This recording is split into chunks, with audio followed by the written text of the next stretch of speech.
What's up, guys? You may have noticed in the last couple of months that a mass exodus from California is beginning and actually trending all over the internet.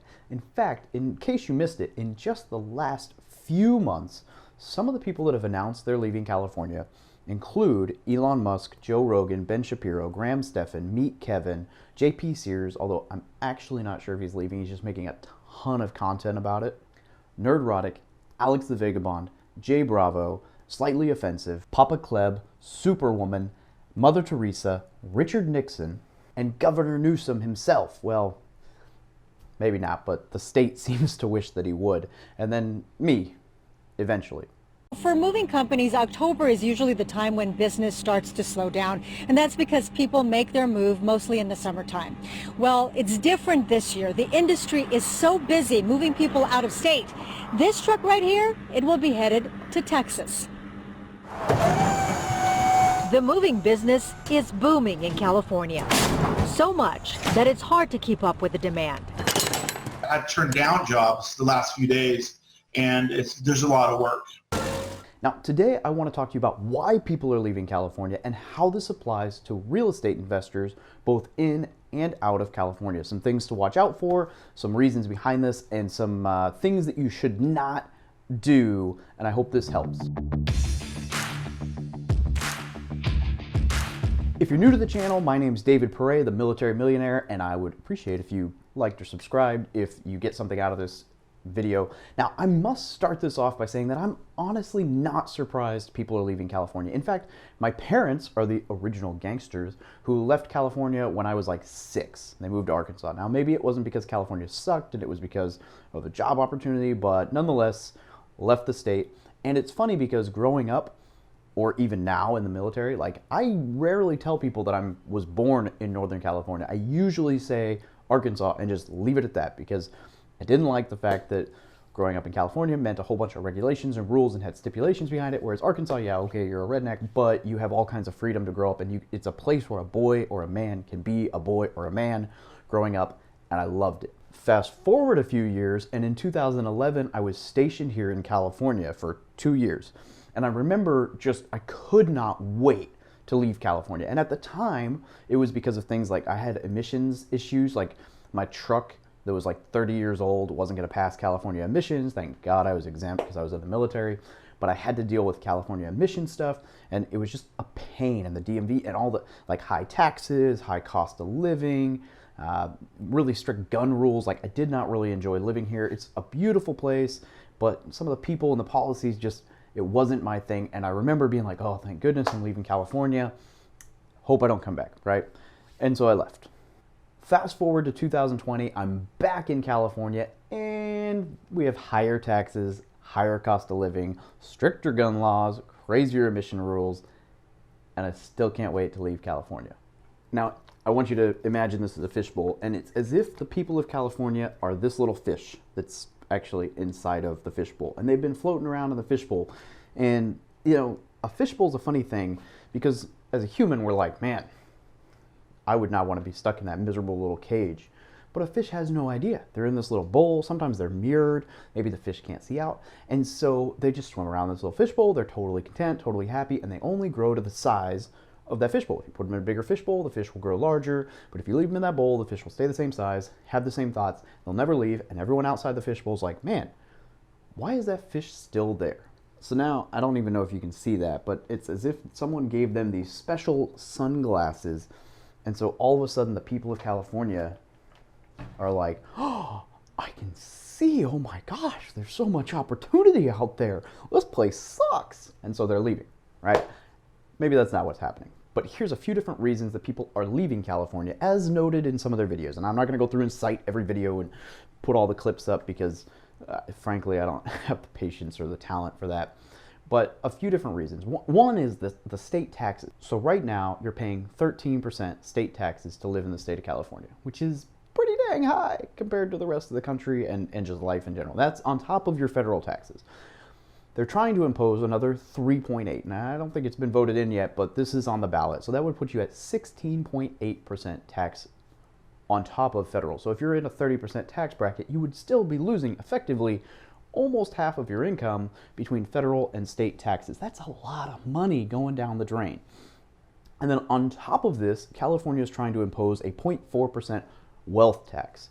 So that means that if you were worth over $30 million, even if you didn't earn a single penny, like you're completely retired, you did not make a penny this year, they want to tax you 0.4% on your net worth. Now, on the surface, that's not a huge amount of money. That's like $4,000 for every $1 million you're worth. So you do the math on that.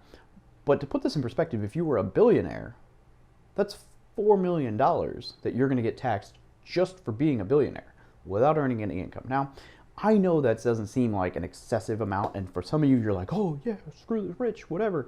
But the reality is this. If I was a billionaire and I made it there by being good with money and helping a million people do, whatever my services was, whatever my way was that I got rich, why would I stay in a state that charges me $1 million just for being successful when I can move next door and not get charged $4 million just for being successful? Like, it doesn't make sense. And here's the thing, is taxes don't just go away when the rich leave. Like, if the state of California needs $1 million, and this is obviously not right, but let's say they need $1 million for roads, and somebody could pay half of that out of their taxes by being rich, and somebody else could pay, like 10 other people could pay the other $500,000 because they aren't quite as rich, and the rich person moves away, then all 10 of these people are now paying double, right? And I know the math is super off, but if the state needs $1 million for roads, they're going to get it through taxes. So if all the rich people leave, the other people are going to have increased taxes and increased cost just to make up for everything. So California's cost of living is excessively high, but then the taxes are high on top of that. So while other states, $100,000 might be a great income, and here $100,000 seems like a stretch because of how expensive housing is, it's actually worse because that $100,000 is getting taxed even more here, so it's actually worth less. So $100,000 in Missouri might be $95,000, and $100,000 here might be $90,000. And these are not real numbers. I'm just showing you in perspective that an additional 10% or 13% or 16.8% coming out of your paycheck for the state is a lot of money. So we've got crazy high state taxes, we've got wealth taxes, and we've got the fact that none of this is going away. Like, these taxes haven't solved anything. They just keep getting worse because the state funds a whole bunch of stuff that it really probably shouldn't. But that's for another, topic at another time. Now, on top of this, there's a rampant homeless issue because of the high cost of living, the high taxes. People can't function here. So they move to the West Coast because of the great weather. And then if they fail or maybe whatever, they're homeless, and they just, like LA is just homeless city, tent city. It's as bad, if not worse, than Hawaii was, where people can't afford to leave the island. San Diego's got a problem. So these people are paying millions of dollars to live in a nice neighborhood next to a homeless encampment. Why would they do that when they can move and pay millions of dollars to live on a huge yard in Texas, right? It just doesn't seem to make sense. And I think they're realizing that, and they're leaving. Like Joe Rogan just reportedly bought a $14.4 million home on a huge area, like 8-bedroom, 10,000 square foot house or something with a huge yard, completely surrounded, completely private. I would be willing to bet him and his family are much happier there than they were in the hustle and bustle of, the city. On top of all of this, there are some crazy strict policies and rules on everything. Yes, from guns, which, okay, whatever, maybe you agree with that, to Christmas parties. Are you kidding me? Like, I can't have 3 people or 3 families at my house for Christmas, and they actually want people to rat on other neighbors if they have more than 3 families at their house for a Christmas party. So if you're a grandparent and you have 3 kids and all 3 of those kids have families, you can't invite them all over for Christmas because that's against California pandemic restriction rules, and you have to wear a mask at your own Christmas party with your own family. Like, some of these things are an overreach, right? You just can't expect people to actually abide by this stuff or believe that this is the right thing to do, especially when, not the conspiracy theory, but a whole bunch of counties got closed down and couldn't go to bars and stuff, except apparently the county where, from what I understand, the governor may or may not own a vineyard and a winery. I don't know. I'm going to be honest, I didn't fact check that, but I've heard it from several people who do a lot of research on videos, and I know the county wasn't closed down. I just don't know that he personally owns the vineyard. But now states that cater to like welfare and assistance programs generally have higher taxes, because if you're going to pay all these programs for people who aren't working, it's got to come from somewhere because they're not earning the income.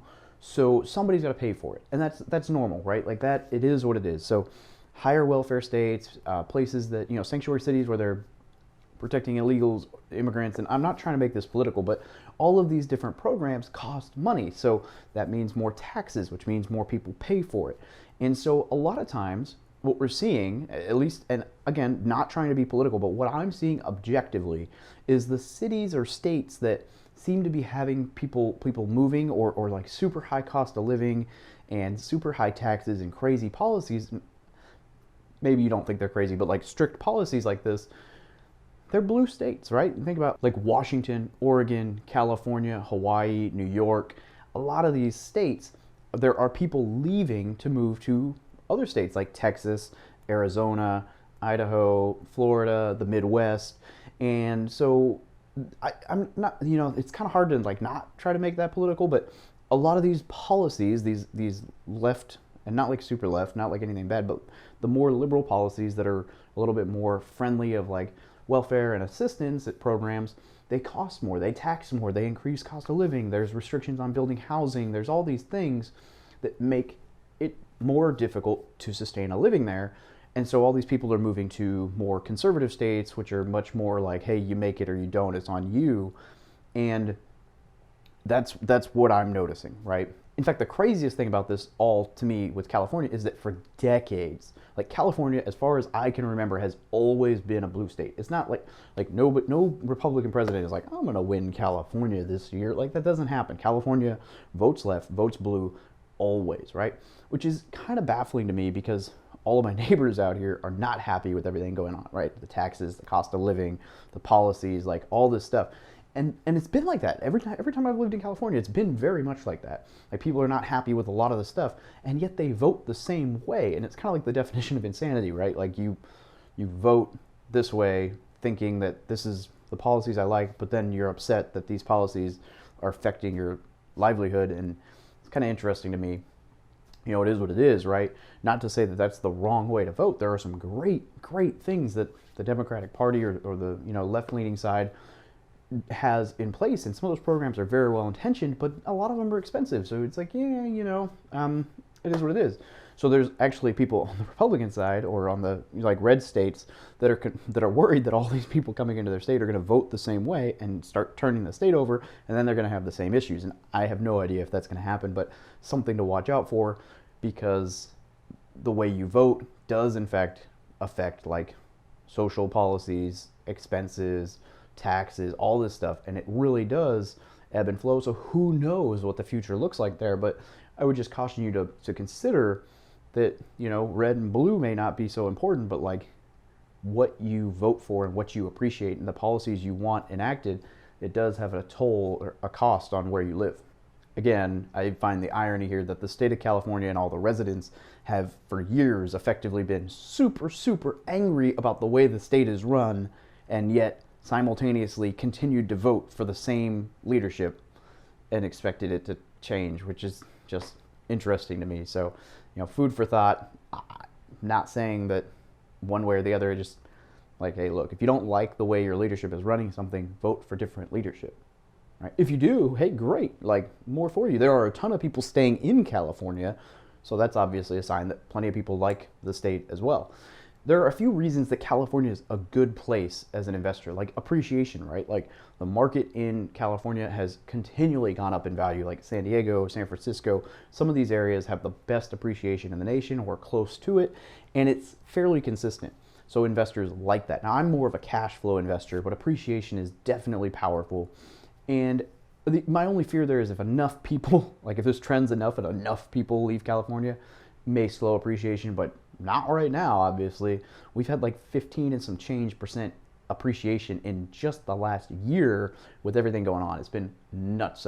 So who knows what the future holds, but for now, Southern California is booming. So appreciation is definitely a pro in that situation. If you had bought, to put this in perspective, if you had bought a $500,000 house in October of 2019, it would be worth $75,000 more in October of 2020. That's a lot of value added to your net worth when you're also paying down principal on the mortgage. So that's pretty sweet. Now, there's also a few reasons that California real estate is not so good, such as tenant laws and rent control, right? You're only able to raise the rent so much, which is, I don't think that's the right policy. I think California should allow more building, like more apartments to go up and more affordable housing to be built, and have a little bit less regulations on that, or at least less strict for how to get a permit. So make it a little bit easier process as opposed to the rent control. But you know, that's a whole nother topic for another video. The tenant laws, though, are pretty extreme here, though. You can have someone not pay rent for a while and not be able to be evicted, which evictions are not a win-win for anyone. Nobody wants to evict a tenant. So just know that tenant laws here, they might bite you if someone stops paying rent. It can be very difficult. They definitely lean towards the tenant, and I've seen some people get burned. I had a friend who was renting a room out to somebody without a lease. Just, hey, I'll let you stay here for like 2 months at this amount, verbal agreement via text message, which definitely not necessarily the best strategy. And when they went to sell their house, they ran into a lot of issues because they couldn't get that person out. They couldn't get an appraiser in. Like, there were some privacy issues. And actually, I know 2 or 3 people with the exact, like, very similar situation, with a lease, without a lease. So, you know, there's some issues there. If somebody doesn't want to leave, it's very difficult to get them out. And that's not a good problem to have here in the state of California. Whereas like a more landlord-friendly state, evictions are fairly quick as long as the landlord's in the right and things are, you know, handled accordingly. So my thoughts on this whole exodus and what you need to be looking for as a real estate investor is try to figure out the trend. If everybody's moving to Austin, maybe Austin is the market to invest in. Now, I'm not telling you where to invest, but if you can pinpoint where people are moving to from these different places, then that would probably be a good market to invest in, because someone from California who just sold a $750,000 house is going to be able to afford a decent place in Texas, a very nice place. And so property values will rise, right? That's kind of the natural ebb and flow of this. So if you can figure out people are all moving to Kansas City, that might be a good market as appreciation happens, as population grows. Like, all of those economic drivers are very good for that market. Conversely, if you're in California and you can figure out that a ton of people in your area are leaving, maybe that's a sign you should sell while the market's hot, as opposed to, you know, wondering what's going to happen, because if people leave your city, values go down. Look at Detroit. Woo, although it's coming back around. It's all a big cycle. So you never know, but I would pay attention to population trends, who's moving where. And I would pay attention to tenant laws and taxes, because if this high state tax gets approved, this extra 3.8%, and the wealth tax, I would imagine even more people are going to leave the state of California. So just worth paying attention to. And then I would just caution, for those of you who are leaving California because of all this stuff, just remember why you left California, and don't try to change the new place into California, right? Don't, like, maybe it's worth considering voting a different direction. I promise you that the other side is not terrible. Like, there are pros and cons to everything. This is not politically based. This is just saying, look, if what you were voting for wasn't working, then perhaps you should consider looking at the other side. Now, I'm not saying you need to. Your views might be great. That might not be the problem. I don't know. But you should always look at both sides. I try to balance and look at both sides of the political spectrum. It's the most well-rounded way to do things. I would just caution you to have an open mind, and just make sure that when you move to California, I would say, just get involved in their culture, get absorbed, become part of the culture, learn the culture, you know, enjoy the culture. Don't try to change the culture. You didn't move to Texas to make Texas California. You moved to Texas because you liked what Texas had going on. So get familiar with the culture. There's some things that are going to be different. People are going to wear boots and cowboy hats, you know, but it's okay.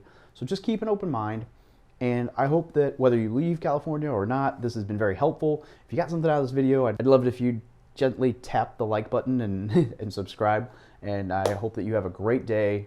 I love you all.